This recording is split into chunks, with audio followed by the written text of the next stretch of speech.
युवा सरकारी नौकरी की तरफ क्यों भाग रहा है? तो आप लिख लो, इसके पीछे 4-5 कारण हैं। तुम्हारा नाम क्या है? विनोद।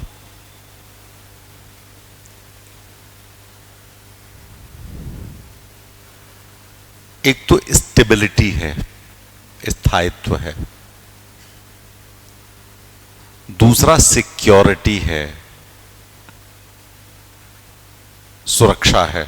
एक बार नौकरी लगी तो जल्दी हटाए नहीं जा सकते जब तक तुमने कुछ बहुत बर्बादी काम नहीं कर दिया है। ठीक है। तीसरा करियर डेवलपमेंट है कि आपको पता है यहां से यदि आपकी एंट्री होगी तो कहां तक आप अपनी जिंदगी में पहुंचेंगे। ठीक है। चौथी चीज, सोशल प्रेस्टीज अभी भी इसके साथ जुड़ा हुआ है, सामाजिक प्रतिष्ठा है। ये कुछ कारण है जिसकी वजह से बच्चे जो हैं बच्चे जो है सरकारी नौकरी में जाना चाह रहे हैं। तुमने सरकारी नौकरी पूछा है, सिविल सर्विसेज नहीं पूछा, ध्यान रखना मेरी बात को। सरकारी नौकरी के पीछे ये कारण है कि नहीं है? इसीलिए जाएगा बच्चा। तो ये पॉइंट्स लिख लो।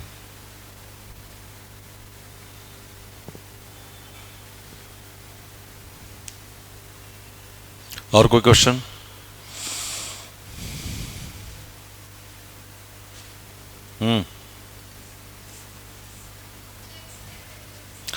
बता देता हूं बेटा,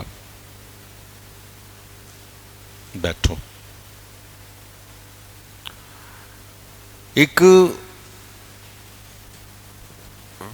बच्चा जो है वो पढ़ने गया ज्योतिष, पढ़ाई की उसने 15-20 साल, और खूब अच्छा हो गया, वो इंटेलिजेंट बहुत हो गया। ठीक है। उससे जो पूछा जाए वो बता देता था। तो एक राजा के यहां पहुंचे। राजा ने ऐसे हाथ किया और अपनी लोहे की अंगूठी जो उंगली में थी उन्होंने रख ली और उससे पूछा क्या है इसमें। इंटेलिजेंट था वो। उसने क्या किया, उसने कैलकुलेट किया फटाफट। बोले साहब आपके हाथ में लोहे की चीज है जो सर्कुलर शेप में है। ठीक है। और फिर उसने जो बोला वो प्रूडेंस नहीं था, इंटेलिजेंस तो हो गया, यहां पर तो इंटेलिजेंस से काम हो गया। उसने बोला कि आपके हाथ में रथ के पहिए के ऊपर जो लोहे का छल्ला चढ़ाया जाता वो है। What is there? Getting my point? ठीक है। इंटेलिजेंस ये है कि how to earn money, prudence ये हाउ टू स्पेंड इट। ठीक है। इंटेलिजेंस ये है कि understanding the relationship dynamics, prudence ये how to maintain it properly. ठीक है। तो बुद्धिमत्ता और विवेक दो शब्द अलग अलग हैं, है कि नहीं है? तो एक बुद्धिमत्ता है और एक विवेक है। तुम अभी भी उस इंटरव्यू से बाहर नहीं आ पाई हो। ठीक है। होता है ना, आदमी नहीं समझ पाता उस समय, उसके दिमाग में क्वेश्चन रहता है कि इंटेलिजेंस और प्रूडेंस एक ही चीज नहीं है ना। इसीलिए मैंने जानबूझ करके आज तुम्हें कहानी सुना दी, ये कहानी पता होनी चाहिए अपने को। और कोई क्वेश्चन है आप लोगों के दिमाग में?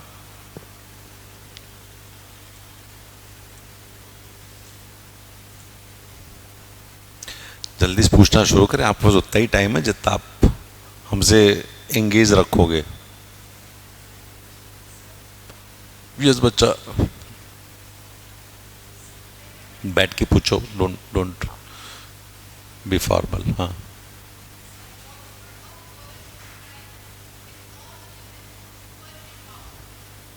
If all the women were empowered, beautiful. Getting my point? Beautiful. No exploitation, no extortion, no conflicts. Right? Good family values, good social norms, cooperation throughout the world. ठीक है। Coordinated actions, clarity in thought. Simple simple सी बातें ये तो। यदि महिलाओं को सशक्त कर दिया जाए और सारी महिलाएं विश्व की सशक्त हो जाएं, तो फिर इससे बढ़िया तो कुछ हो ही नहीं सकता है। तो आपके लिए एक ही शब्द, beautiful, the word would be beautiful. ठीक है, और कुछ? Yes, carry on. बैठ बैठ के, हाँ।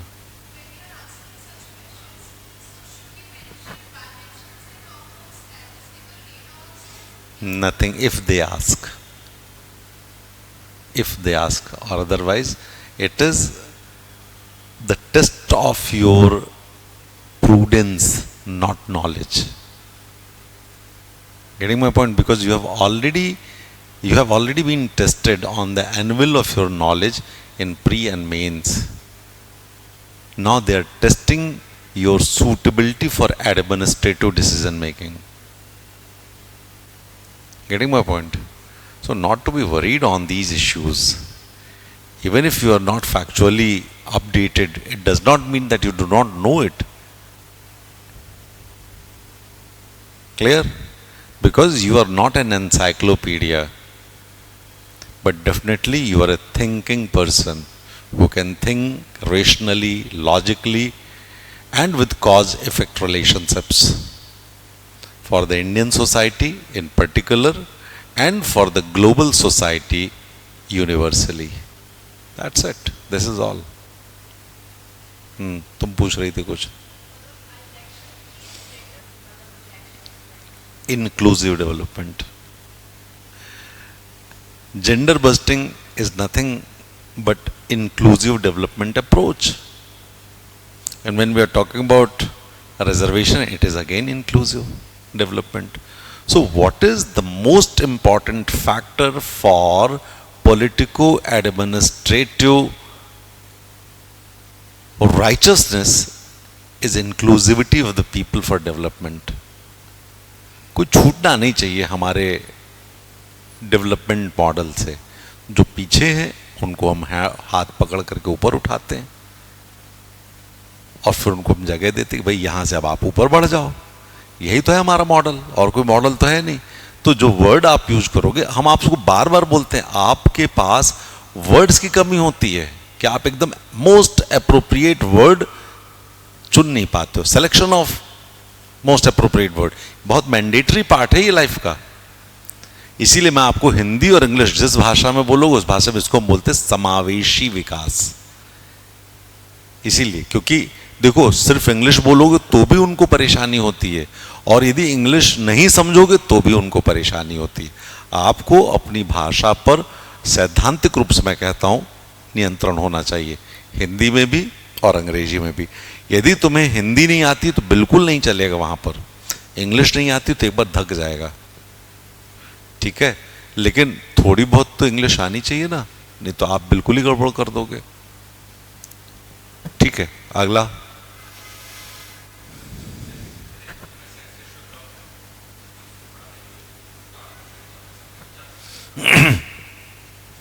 देखो, यदि तुम्हारे भिंड मुरैना में सेक्स रेशियो कम है तो उसके पीछे बहुत सारे कारण हैं, और सबसे बड़ा कारण यह है कि वहां पर सोशल एम्पावरमेंट ऑफ वुमेन नहीं है, इकोनॉमिक एम्पावरमेंट ऑफ वुमेन नहीं है,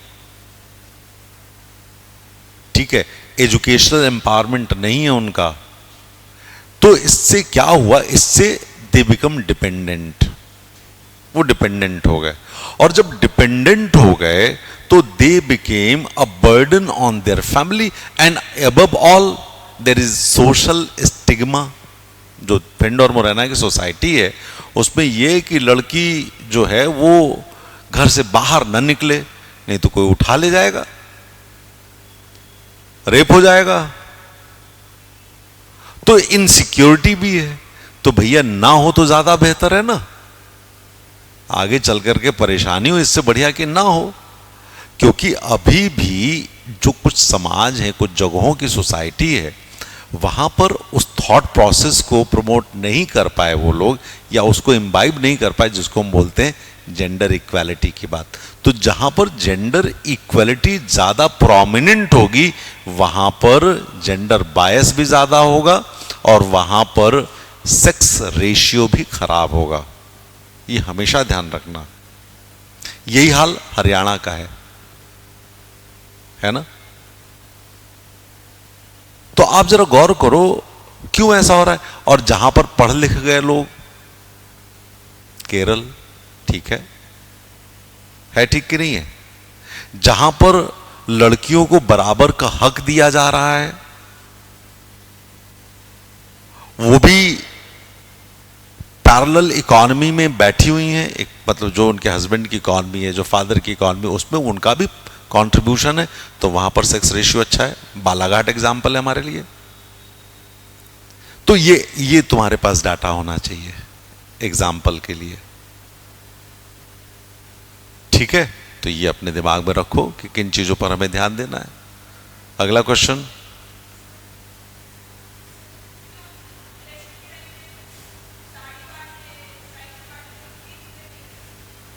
ठीक जवाब है तुम्हारा, कोई परेशानी नहीं है, एकदम ठीक है।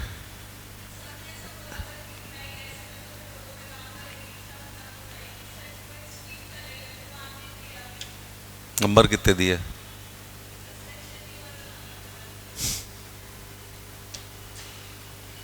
ठीक है, तुम्हें नंबर इंटर में ठीक मिले होंगे, तो आई मेंस में नंबर कम होंगे। टेक इट इन राइटिंग मेरे से, मेरा तो बहुत अनुभव पुराना है। तुम्हारा आंसर ठीक था वो।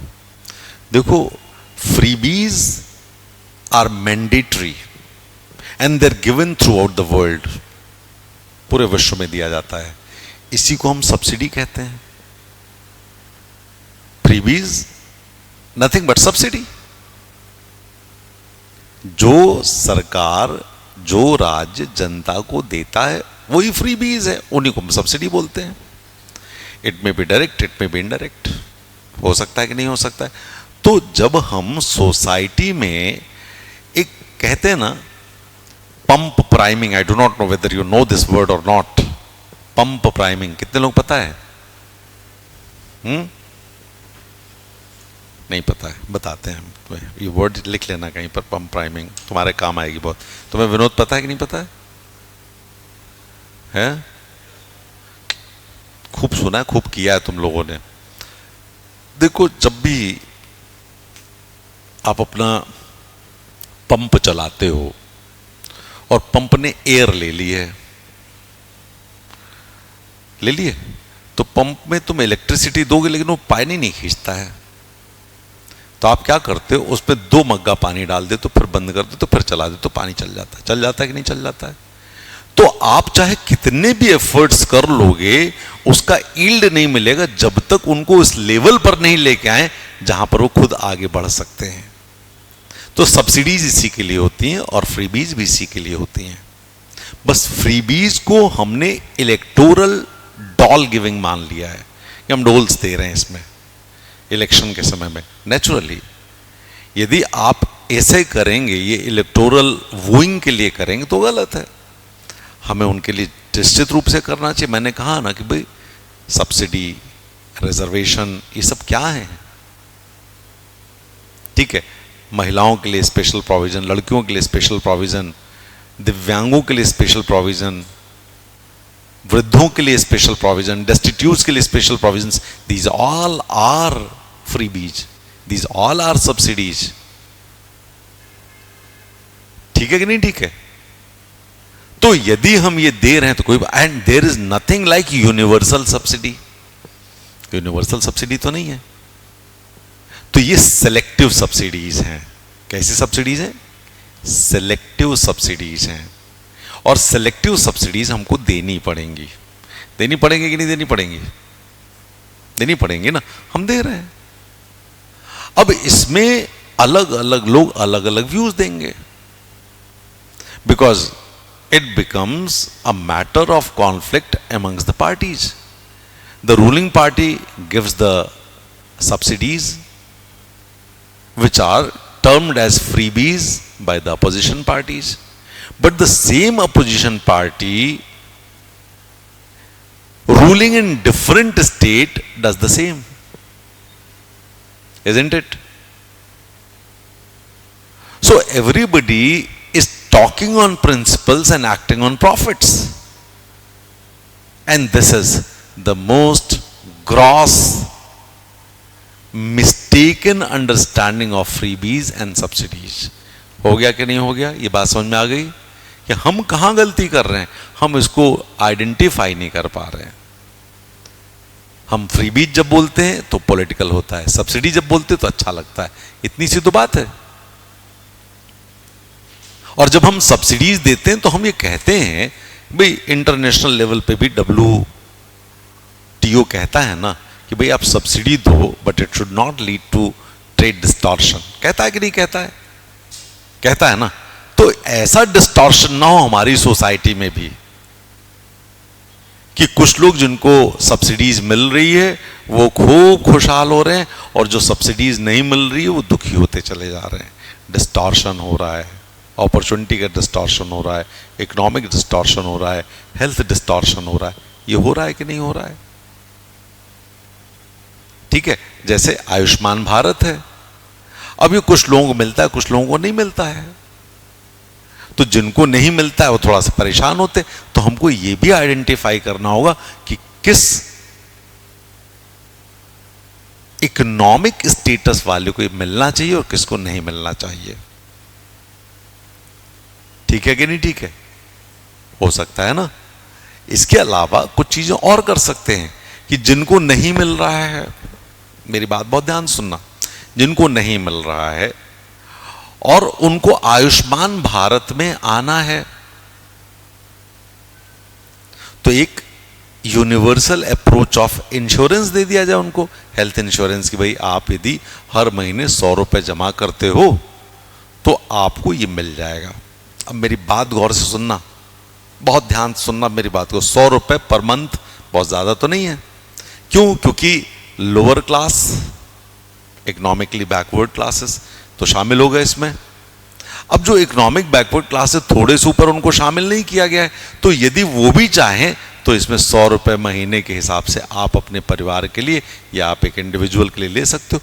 तो यदि 400-500 रुपए महीना एक परिवार दे रहा है, 200 रुपया दे रहा है फैमिली के लिए, तो जब 5 लाख, 10 लाख, 50 लाख परिवार इसके लिए पैसा देंगे, तब किसी 5% लोगों के घरों में इस तरह की समस्या होगी जिसका पैसा उस इंश्योरेंस कंपनी से मिल जाएगा। मिल जाएगा कि नहीं मिल जाएगा? तो आयुष्मान भारत की सब्सिडी जिनको दी जा रही है और जिनको नहीं दी जा रही उनके लिए एक ऑल्टरनेटिव सोल्यूशन हम दें। है सोल्यूशन के नहीं है? तो आपके साथ क्या है कि आप सोचते नहीं हो और जवाब क्या होता है, एकदम से देने की कोशिश करते हो तो गड़बड़ कर जाते हो। एकदम प्रॉपर एग्जाम्पल दे करके अपने जवाब दे सकते हो आप लोग, कहीं कोई परेशानी नहीं है। कल तुम क्लास में नहीं थे ना? कि थी? कल थी क्लास में? नहीं थी ना कल, क्योंकि तुम दोनों भी नहीं थे। हैं? कौन? हाँ, तुम दोनों तो थे, ये दोनों नहीं थी ना। हम अपनी क्लास में अटेंडेंस यूं ही ले लेते हैं, हमारे 1000 बच्चे बैठते हैं एक साथ, हम एक बार ऐसे देखते हैं, हम सबको अटेंडेंस लेकर के बैठ जाते हैं, अपनी क्लास में चले जाते हैं हम। अपना तो रूल ये है। तुम लोगों ने तो देखा है ना क्लास में हमको पढ़ाते हुए, तुमने तो देखा ही हुआ है। फिर ठीक है, और कोई क्वेश्चन है?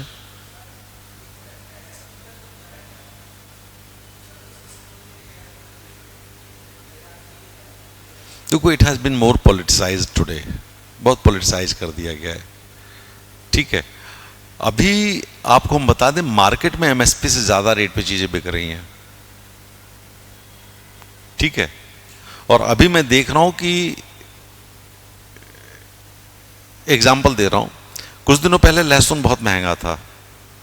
ठीक है, किसानों को बहुत अच्छी इनकम मिल रही थी, सरकारी बोली शुरू हो गई, किसानों की इनकम कम हो गई। तो एमएसपी बहुत अच्छी चीज है, नो डाउट, देनी भी चाहिए, लेकिन कहीं ऐसा तो नहीं कि एमएसपी की वजह से कंपटीशन कम हो जाए और फिर उनको जो किसानों को मिलना चाहिए वो नहीं मिल रहा है। ठीक है, अब उसमें बहुत सारी चीजें, पिछली बार भी वापस लिया गया वो कानून, याद है ना, तीनों एग्रीकल्चर वाले कानून वापस लिए गए। तो अभी इस पर थोड़ा सा पॉलिटिसाइज ज्यादा हो गया है। तो कभी थोड़ा सा, जब तुम लोग इंटरव्यू की डेट आएगी तब हम करवा देंगे, क्योंकि इंटरव्यू की डेट मुझे लग रहा है थोड़ा सा टल जाएगी। This is my personal feeling. क्या लग रहा है तुम लोगों को, टलेगी कि नहीं टलेगी?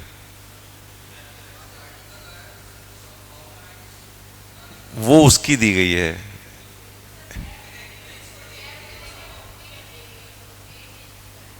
अच्छा ऐसा है, और अच्छी बात है फिर, ठीक है। Anything else?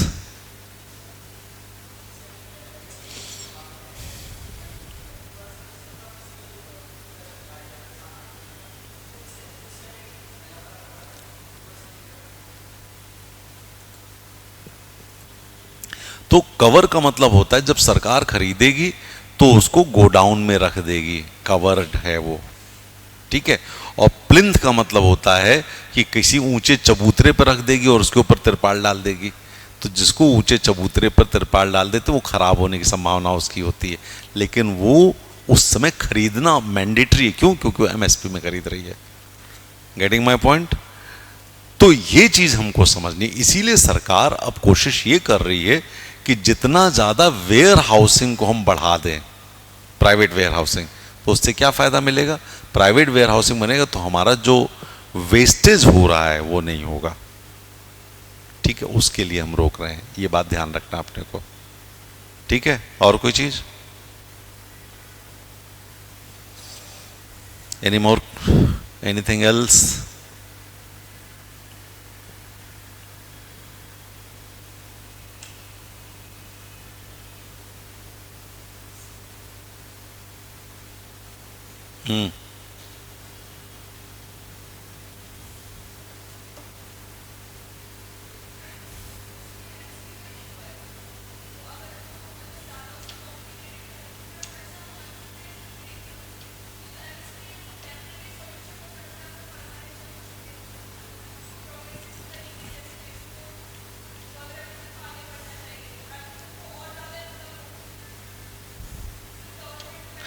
देखो, दो चीजें हमेशा ध्यान रखना कि जो एग्रीकल्चरल प्रोडक्ट है उसमें हम कई सारे फैक्टर्स को देखते हैं।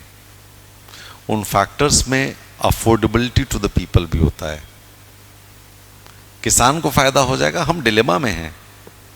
एक तरफ किसान है जो वो उगा रहा है, एक तरफ एक गरीब मजदूर है जो उसको खा रहा है। गरीब मजदूर यदि अनाज खरीद ही नहीं पाए तो क्या होगा? ठीक है ना। तो ये डिलेमा रहता है, इसलिए हम इसमें बात करते हैं कि भाई इसको मत शुरू करो। क्लियर? तो इस डिलेमा को यदि हम दूर कर लेंगे तो काम ठीक हो जाएगा। क्योंकि आपने क्या सोच, फिर एक्सट्रीम सोचा, आपने सोचा ना एक्सट्रीम। हमको सोचना बड़ा, मैंने कहा आधिकारिक तरह सोचो ना, थिंक लाइक एन ऑफिसर। यार इसमें भी, इसका भी, इन दोनों में से हम एक मिडवे निकालें, इसको भी नुकसान नहीं हो, इसको भी नुकसान नहीं हो, ये ठीक रहेगा। विन विन सिचुएशन में चलना होगा, लूज विन सिचुएशन नहीं हो सकती, लूज लूज सिचुएशन नहीं हो सकती है, ठीक है। तो ये भी ध्यान रखो। और कोई क्वेश्चन है आप लोगों के पास?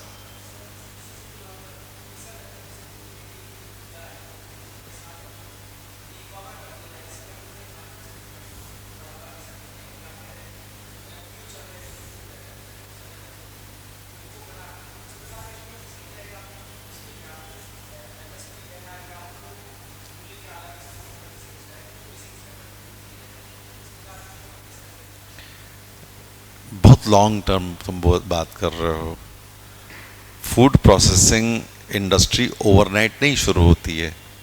हो जाएगी क्या? नहीं होगी ना।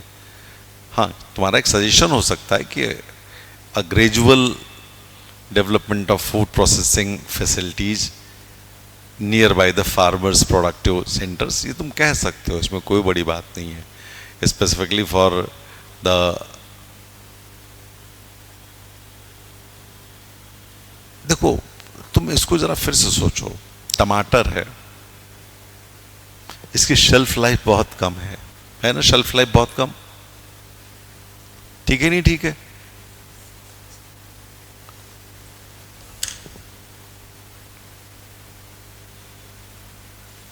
है ना कि नहीं है?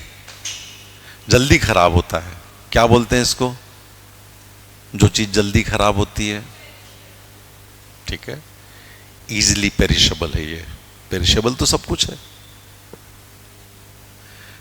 ठीक है। तो ये इजिली पेरिशेबल है, जल्दी पेरिश हो जाता है कि नहीं? तो ये पेरिशेबल कमोडिटी है, तो इसमें हम फूड प्रोसेसिंग के लिए सोच सकते हैं। लेकिन गेहूं में, धान में, जौ में, चने में, मूंगफली में फूड प्रोसेसिंग एकदम से सॉल्यूशन नहीं देगा। सॉल्यूशन कहां मिल सकता तुम्हें? अचार में, जैम में, जैली में, इन सब जगहों पर तुमको तो समझ में आता है जो पेरिशेबल कमोडिटीज हैं, जिसमें फ्रूट्स हैं, वेजिटेबल्स हैं, इनको हम कन्वर्ट करके बेचने लायक बना दे, तब तो ठीक समझ में बात आती है। लेकिन तुम जो नॉन पेरिशेबल कमोडिटीज हैं, जिनकी शेल्फ लाइफ ज्यादा है, उनको क्या करोगे आप? वो तो नॉर्मली बेचना पड़ेगा ना अपने को। ये जरूर हो सकती है कि हम कोऑपरेटिव सोसाइटीज बनाते हैं इन चीजों के लिए। और जैसे मान लीजिए 100 किसान हैं और 100 किसान को बैंक में प्रायोरिटी सेक्टर लेंडिंग के तहत हर किसान, जैसे मान लीजिए 100 किसान है, उनको 10-10 लाख रुपए का लोन दिलवा दिया जाए, तो 100 किसान और 10 लाख रुपए का लोन कितना हो गया? ये 10 लाख इंटू 10 1 करोड़ होता है, 10 करोड़ हो गया। 10 करोड़ में एक फूड प्रोसेसिंग यूनिट बन जाएगी, अच्छी सी बन जाएगी कि नहीं बनेगी? ठीक है, गवर्नमेंट ये डिसाइड करे कि बैंकों को 1 साल का मोरेटोरियम देना पड़ेगा। मोरेटोरियम का मतलब होता है कि वो अपना ब्याज और जो ईएमआई होती है वो नहीं लेगी 1 साल, 1 साल बाद लेगी।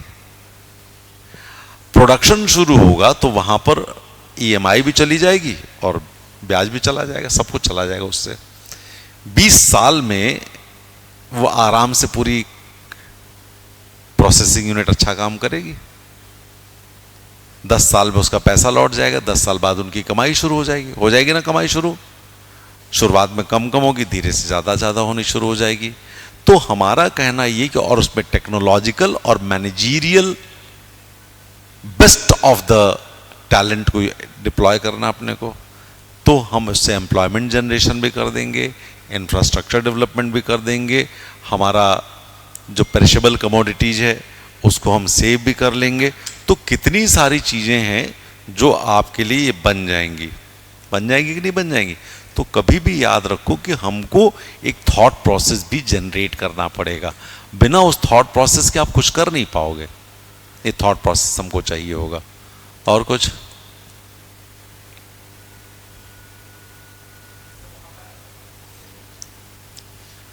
देखो, रिजर्वेशन भी पॉलिटिकल टूल हो गया है, सच बात तो ये है। मैं हमेशा बोलता हूं कि रिजर्वेशन ने एक ऐसी सोसाइटी बना दी है जिसमें जो रिजर्वेशन ले रहे हैं उनको नुकसान हो रहा है। समझ गए?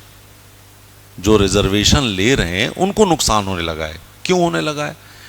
पिछले 75 सालों से हमारे यहाँ रिजर्वेशन तो सरकारी नौकरियों में दिया जा रहा है, लेकिन कुछ ही परिवार, उन्हीं जातियों में, अनुसूचित जातियों में कुछ परिवार या कुछ जातियां, अनुसूचित जनजातियों में कुछ परिवार या कुछ जातियां, और ओबीसी में भी आफ्टर मंडल कुछ परिवार या कुछ जातियों को रिजर्वेशन का फायदा मिल रहा है। इसको मैं बोलता हूं कि reservation policy has created islands of privileges, कि इसने विशेषाधिकार के द्वीपों का निर्माण कर दिया है। कर दिया कि नहीं कर दिया?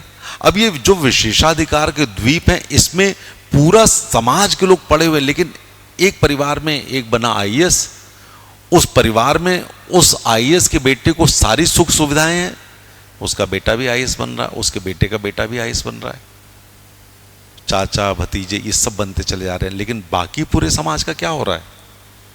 तो we need to review the reservation policy today. हमें रिजर्वेशन पॉलिसी को रिव्यू करने की जरूरत है अभी। लेकिन the same question, who shall build the cat? Because it is highly related with the political dynamics, and any political party which goes against the established norms of reservation, they will face a narrative of anti-reservationist policy party. ये reservation party नहीं देती है, ये anti रिजर्वेशनिस्ट है, and they will be losing their vote bank. है ऐसा कि नहीं है? तो ये कहानी यहां पर बन रही है। इस कहानी को बोल सकते हो तुम, बोल सकते हो नहीं बोल सकते हो? बोल सकते हो ना। तो कहानी यहां पर है। तुम जरा देखो ना, तुम्हारे आसपास के जितने लोग सेलेक्ट हो रहे हैं आफ्टर रिजर्वेशन, वो कौन लोग हैं? वो कौन लोग हैं? पिताजी मंत्री, और मंत्री कब से? जब से बेटा पैदा नहीं हुआ। बेटा पैदा हो गया, बेटा बड़ा हो गया, बेटे को रिजर्वेशन से नौकरी मिल गई, वाई दिस कोलावेरिडी? उस बच्चों का रिजर्वेशन मिलना चाहिए था। ठीक है, ओबीसी में तो चलो इन्होंने क्रीमी लेयर बना दिया, बट एससी एसटी में नहीं बन पा रहा है, क्योंकि वही मैं कह रहा हूं, who shall build the cat, बिल्ली गले में घंटी बांधे कौन, पता सबको है। क्यों? क्योंकि यदि आप ऐसा करने जाते हैं तो जो लोग पावरफुल हैं वो वही हैं जिनके पास वो आइलैंड्स ऑफ प्रिविलेजेस में रह रहे हैं। They will create a narrative against that political party, और जो वही लोग जिनका नुकसान हो रहा है उस नैरेटिव को लेकर के वो सामने खड़े हो जाएंगे, गलत हो रहा है, गलत हो रहा है, गलत हो रहा है। हो जाएगा कि नहीं हो जाएगा? ये खतरनाक खेल है ये पॉलिटिक्स का।